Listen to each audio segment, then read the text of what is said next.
তাদের সাথে যুদ্ধের জন্য তোমরা যথাসাধ্য সাজ সরঞ্জাম, শক্তি ও ঘোড়া প্রস্তুত রাখবে এবং এ দিয়ে তোমরা আল্লাহর দুশমন ও তোমাদের দুশমনদের ভীত সন্ত্রস্ত করে দেবে। এছাড়াও কিছু লোক আছে যাদের পরিচয় তোমরা জানো না, শুধু আল্লাহ তাআলাই তাদের চেনেন। আল্লাহ তাআলার পথে তোমরা যা কিছুই ব্যয় করবে তার পুরোপুরি প্রতিদান তোমাদের পরকালে আদায় করে দেয়া হবে এবং তোমাদের উপর বিন্দু মাত্র জুলুম করা হবে না। হে মুহাম্মদ, তারা যদি সন্ধির প্রতি আগ্রহ দেখায় তাহলে তুমিও সন্ধির দিকে ঝুঁকে যাবে এবং সর্বদা আল্লাহর উপরই ভরসা করবে। অবশ্যই আল্লাহ তাআলা সব কিছু শোনেন, সব কিছু দেখেন। আর যদি কখনো তারা সন্ধির আড়ালে তোমাকে ধোঁকা দিতে চায় তাহলে তোমার দুশ্চিন্তাগ্রস্ত হওয়ার কোনো কারণ নেই, কেননা তোমার রক্ষার জন্য তো আল্লাহ তাআলাই যথেষ্ট। তিনি তাঁর সরাসরি সাহায্য ও একদল মোমেন দ্বারা তোমাকে শক্তি জুগিয়েছেন। আল্লাহ তাআলা এই মোমেনদের দিলকে পারস্পরিক ভালোবাসা ও সম্প্রীতির বন্ধনে আবদ্ধ করে দিয়েছেন। অথচ তুমি যদি দুনিয়ার যাবতীয় সম্পদ এর পেছনে ব্যয় করতে, তবু তুমি এ মানুষদের দিলকে ভালোবাসার বন্ধনে আবদ্ধ করতে পারতে না। কিন্তু আল্লাহ তাআলা এদের মাঝে প্রীতি স্থাপন করে দিয়েছেন। অবশ্যই তিনি পরাক্রমশালী ও বিজ্ঞ কুশলী। হে নবী, তোমার জন্য এবং তোমার অনুবর্তনকারী মোমেনদের জন্য তো আল্লাহ তাআলাই যথেষ্ট। হে নবী, তুমি মোমেনদের যুদ্ধের জন্য উদ্বুদ্ধ করো। মনে রেখো, তোমাদের মধ্যে 20 জন লোকও যদি ধৈর্যশীল হতে পারে তাহলে তারা 200 লোকের উপর বিজয়ী হবে। আবার তোমাদের মাঝে এমন লোকের সংখ্যা যদি 100 হয় তাহলে তারা 1000 লোকের উপর জয়লাভ করবে। এর কারণ হচ্ছে তারা এমন জাতি যারা আল্লাহর শক্তি সম্পর্কে কিছুই বুঝে না।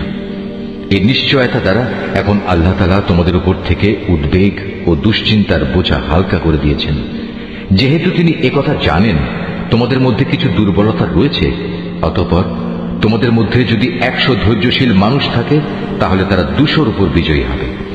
আবার যদি থাকে তোমাদের 1000 ধৈর্যশীল ব্যক্তি তাহলে তারা আল্লাহ তাআলার হুকুমে বিজয়ী হবে 2000 লোকের উপর। জেনে রেখো, আল্লাহ তাআলা ধৈর্যশীলদের সাথেই রয়েছেন। কোন নবীর পক্ষেই এটা শোভা পায় না যে তার কাছে বন্দীদের আটক রাখবে যতক্ষণ পর্যন্ত সে জমিনে রক্তপাত ঘটাবে এবং আল্লাহর শত্রুদের নিপাত না করে দেবে। আসলে তোমরা তো দুনিয়ার সামান্য স্বার্থটুকুই চাও, আর আল্লাহ তাআলা চান তোমাদের আখিরাতের কল্যাণ দান করতে। আল্লাহ তাআলাই হচ্ছেন পরাক্রমশালী ও প্রজ্ঞাময়। যদি এই ব্যাপারে আল্লাহ তাআলার কাছ থেকে পূর্বের কোনো ফরমান লেখা না থাকতো তাহলে বন্দীদের কাছ থেকে মুক্তিপণ হিসেবে তোমরা যা কিছু নিয়েছ তার জন্য একটা বড় ধরনের আযাব তোমাদের উপর পতিত হতো। অতএব যা কিছু তোমরা গনিমত হিসেবে লাভ করেছ নিঃসংকোচে তোমরা তা খাও, কেননা তা সম্পূর্ণ হালাল ও পবিত্র। তোমরা আল্লাহ তাআলাকে ভয় করো। আল্লাহ তাআলা অবশ্যই ক্ষমাশীল ও দয়ালু। হে নবী, তোমার হাতে যেসব বন্দী রয়েছে তাদের তুমি বলো, আল্লাহ তাআলা যদি তোমাদের দিলে ভালো কিছু গ্রহণের যোগ্যতা আছে বলে জানতে পান তাহলে তিনি তোমাদের ঈমানের এমন এক কল্যাণ দান করবেন যা তোমাদের কাছ থেকে মুক্তিপণ হিসেবে গৃহীত সম্পদের চাইতে অনেক ভালো, এবং তিনি তোমাদের গুনাহসমূহ মাফ করে দেবেন। আল্লাহ তাআলা ক্ষমাশীল ও দয়াবান।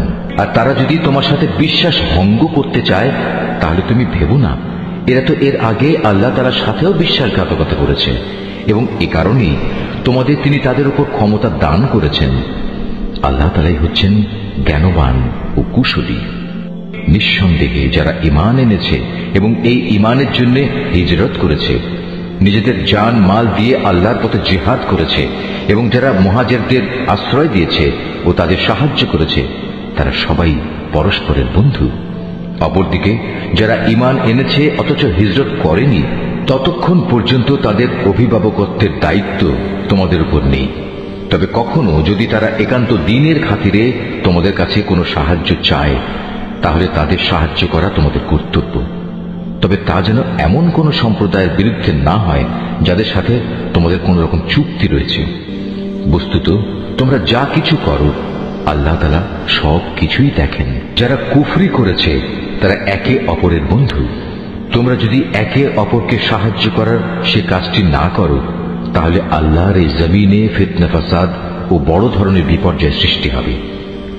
যারা ঈমান এনেছে, এই ঈমানের জন্য হিজরত করেছে, নিজেদের জান মাল দিয়ে আল্লাহর পথে জিহাদ করেছে, এবং যারা এই হিজরতকারীদের থাকার জায়গা দিয়েছে এবং তাদের সাহায্য করেছে, মূলত এরা সবাই হচ্ছে সত্যিকারের মুমিন।